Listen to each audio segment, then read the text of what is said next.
Hello friends, so in the last lecture we had looked at sources in terms of cooking and cleaning. In this lecture we will continue to look at the indoor air sources, and the next one we will look at some methods for estimation. So tobacco smoking, as we have talked previously a little bit, is a very specific situation of indoor air emissions. So far around thousands of constituents have been isolated from the smoke of cigarettes. And if you look at the right side, there are so many different types of pollutants possible. You have methanol, acetic acid, nicotine, toluene, butane, hexamine, stearic acid, ammonia, benzene, arsenic, carbon monoxide, cadmium. So many compounds or chemicals and pollutants are possibly going to be emitted. The emissions can be in gas phase, can be of aerosol particles. In fact, these 11 compounds, 2 naphthylamine, 4 amino biphenyl, benzene, vinyl chloride, ethylene oxide, arsenic, beryllium, nickel compounds, chromium, 6 specifically cadmium. These compounds even have been characterized as group 1 human carcinogens. So a lot of harmful pollutants are actually associated with tobacco smoking. So when a person is using conventional cigarettes, it has been found that the PM 2.5 mass concentration, which is basically the mass of PM 2.5 per meter cube of air, often increases in homes with smokers, and this is about a factor ranging between 1.4 to 4 times in comparison for non-smoking home. This was a study carried in Australia. The WHO has estimated that tobacco use, so not only related to exposure to smoke, tobacco use is responsible to approximately 7.5 million deaths across the world each year. And this also has 1 million deaths approximately from the effects of second-hand smoke. So the harmful effects of smoke includes direct exposure as well as includes another 1 million from the effects of second-hand smoke.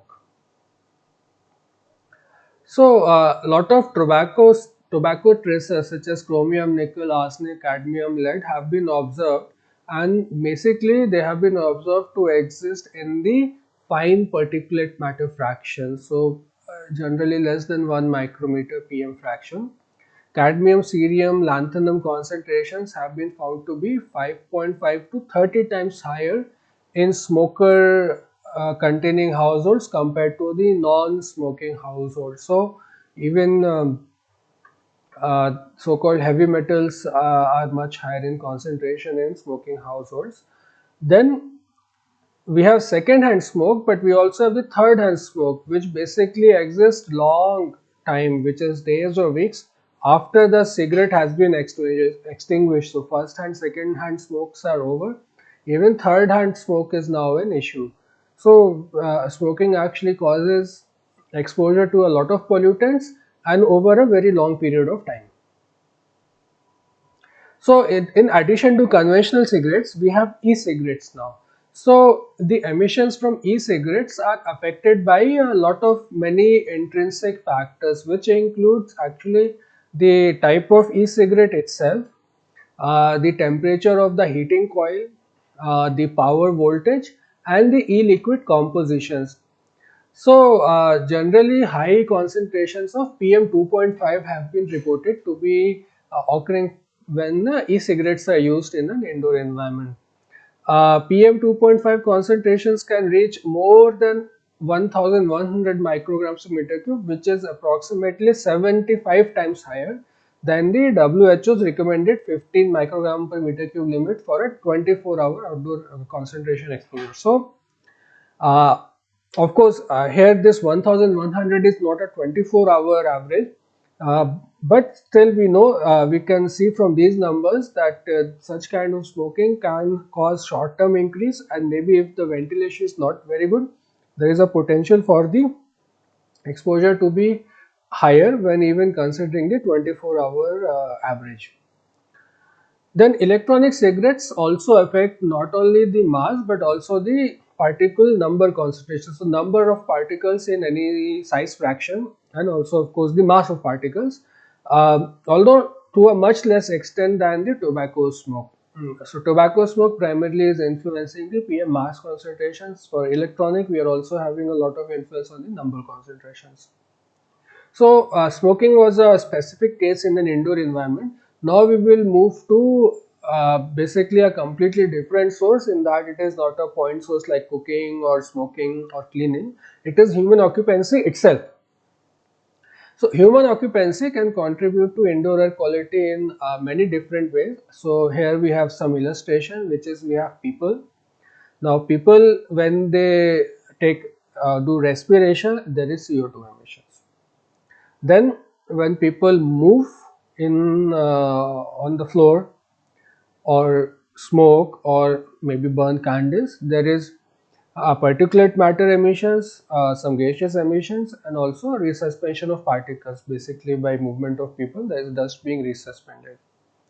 Now, people can also do cleaning, cooking, use different kinds of products. When people are there, they will put furniture, and then of course building materials will be there. So these can have chemical emissions, and in specifically volatile organic compounds can be there. So people themselves through their activities can cause different kinds of pollution. So first thing we will look is movement of people. So movement of people, for example, when they are walking, can resuspend particles that were previously bound to different surfaces or indoors. So they can be basically the floor where people are walking, or when they are sitting, they are rubbing the furniture or getting up and down. So the movement of people itself can lead to emissions of particulate matter. In a lab setting, PM10 was found to increase by 84% during walking experiments. But there was not much influence on the overall particle number concentrations. And then the magnitude of resuspension has been found to vary with the particle size. So generally, the heavier the particle or larger, there will be less resuspension for a long term. The dust loading itself, the type of surface, then the nature of activity and the intensity of activity. For example, if people are walking, are they walking very fast, or they are walking vigorously, or how many people are actually walking. Then ventilation and also relative humidity of the indoor environment. Then other activities can also lead to emissions. For example, moving papers in maybe offices, making the bed, folding of clothes in the house. They can also cause some amount of dust suspension or resuspension. Then we have the human body itself. So it can contribute to airborne levels of pollutant, for example, through disc formation, which is basically the shedding or the peeling of the outermost layer of the skin. Then reaction of ozone with the lipids in the skin surface itself can lead to, for example, volatiles, semi-volatiles, and then these personal care products, so fragrances, for example, some VOCs will be emitted. So even the human body itself is in a way acting as a source. Then we have the building and furniture materials. So here we can see different kinds of raw materials being used in this illustrative figure. Then we have bricks, we have glasses, and different kinds of materials, tiles are there. So these can also in principle be sources of indoor pollutants or indoor particulate matter. For example, here carpets generally are more feathery kind of things. So they have been associated with higher resuspension of particles in the range 3 to 10 micrometer than when we compare to the hard floorings. Then furniture and other products can also lead to indoor air pollution and can influence the indoor air quality, basically due to the different materials being used. For example, there is hardwood, plywood, then laminate floorings, adhesives can release VOCs, paints generally will have solvents, so again VOC emissions, and varnishes.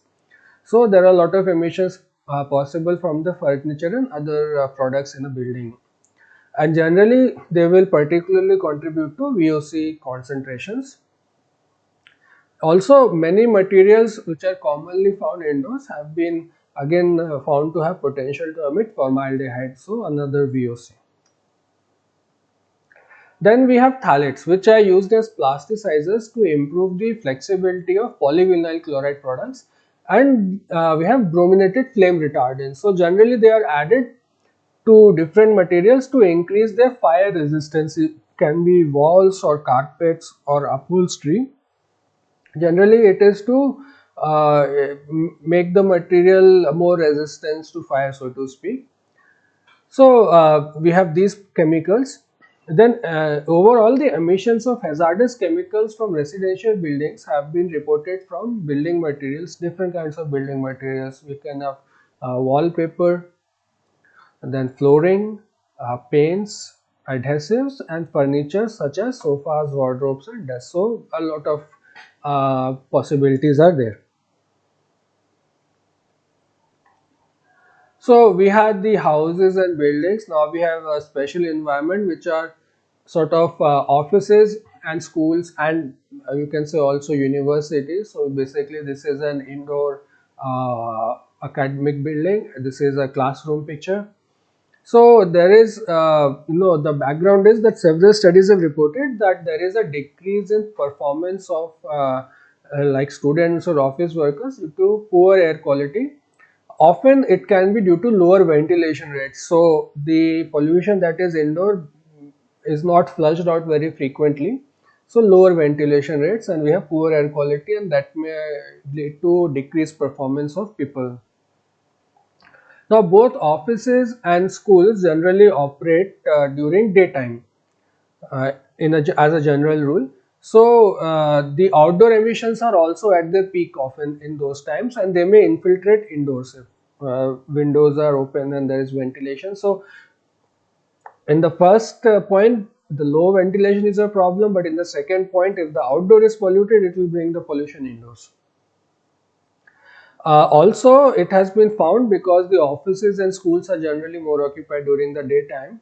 The daytime concentration of particulate matter, particularly in this fraction 2.5 to 10 micrometer, is associated with the number of people per hour or per day in the indoor environment. So, more the number of people in a given span of time, the more is the emissions. So, major pollution sources in offices and schools are computers and printers, then the use of chalks and markers, especially in schools, then the nature of playground also. For example, the playground can be muddy, can be paved. Muddy means unpaved or has grass. So, it depends on the nature of the playground and also the total dust load of the area. Computers, printers, and photocopiers have been reported to be a source of variety of air pollutants. For example, includes particulate matter and ozone.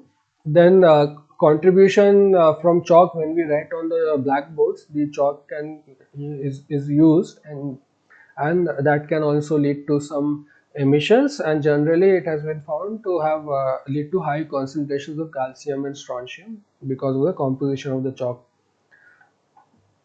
And then the use of markers is often associated with an increase in volatile organic compound concentration.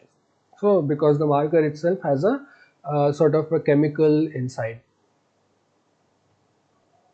So, when we look at the indoor air quality in offices and schools in terms of the relation with the ventilation, one of the main differences between schools and office buildings is offices can often rely on the mechanical ventilation, whereas schools generally have windows and maybe fans, so some mechanical, some natural. In general, offices have been found to rely more on mechanical ventilation, and schools are usually naturally ventilated. Of course, it cannot be 100% true in all the schools, and there can be combinations. Then, in some studies carried out in offices, it has been found that the actual main source of indoor concentration is infiltration of outdoor air. So, as we talked just a couple of slides before, that during daytime, when the offices are more active, the outside is also more active. So, there may be more dust or maybe more pollution outside as well, more vehicular pollution, and then the air comes inside, and that can become a source of pollution to indoor air. So in this case, outdoor air is actually a source to indoor air pollution. Then the next part is the cleaning activities in offices and schools. So, as a general rule, office workers and school children will be less exposed to the chemicals if the cleaning activities are done outside the duration when the office and the school is in full flow. So here it basically says they would be exposed to negligible concentrations of secondary pollutants generated by cleaning activities if the cleaning is performed after working school or hours. So that is one good thing, and then the other point is that afternoon cleaning will increase the exposure of the cleaning staff, as generally the concentration of ozone is higher, and then we may have secondary aerosol formation after reaction of chemicals with ozone uh, in the afternoon compared to early morning, for example. Then there is the impact of occupancy. So occupancy in offices is often higher than in homes, but it is generally lower than in schools, because schools may have thousands of pupils, whereas offices maybe have tens or maybe 100 of employee, and then home will have generally you would say less than 10 people in a home. So the occupancy would be schools more than office more than homes. Then it has been observed that higher concentrations are there when there are more number of people, and this is generally due to more resuspension due to people's activities, walking or moving and doing different activities. Also, there may be more clothing fiber emissions and then some biological emissions due to people themselves. So, higher occupancy may often lead to more total emissions. Then at the same time, the location of the building or classroom itself may be important. For example, if a building in our classroom is situated just next to a place where there is high construction activity, or some road is next to a very high traffic location, so then in that case the outdoor air becomes a source to indoor air. So having a lot of inflow of air can bring those pollutants inside. But if outside is very green, then maybe not so many chemicals, but sometimes maybe pollens may be there. Or sometimes the air outside is much cleaner, so ventilation actually flushes the pollutants out of the building. So the location itself becomes quite important. The next we will look is the impact of activities and playground surfaces. So generally the strength of resuspension is higher in primary school classroom because the people are more active. Children generally are more active at a younger age, so the more they move about, the more there is chance of the dust being resuspended. And it has been generally found that the paved playgrounds have lower indoor air concentrations. The schools with paved playgrounds have lower indoor concentrations of the mineral source, which would be like outside dust. And if the playground was unpaved, the average concentrations are much higher, more than 2 times higher. So here we can already see that because when people are playing outside on paved or unpaved, there will be different amount of resuspension of dust. Unpaved, there will be more resuspension of dust. The dust goes up and the air comes in, and then we have more indoor air concentration. Higher concentration of mineral components have also been obtained in other studies, generally due to the unpaved playgrounds. Then we have done the schools and offices. Then restaurants and dining halls are another different types of specific locations. The main source of high levels of air pollution is generally cooking related emissions, which could be char broiling, frying and baking. And if there are mess or big indoor halls, then of course people movement will also lead to resuspension of dust.